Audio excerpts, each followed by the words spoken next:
this guilty little fella. I kind of hate kittens. I love kittens, but I particularly hate this kitten because I've literally spent the whole day looking for him. I don't know if it's a hell him. It came into my room, then I gave it food, then it disappeared, bro. It disappeared, and here's the other one. Like literally, what would I do to you? You are a kitten I own, and it behaved like I was going to like kidnap it or something, and it hid for like it just hid.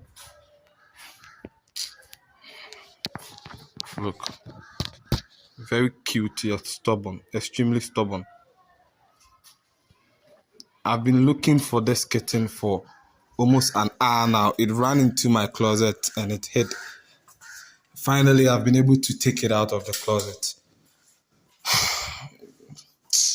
Sometimes owning an animal is a hassle. Very cute, yet troublesome.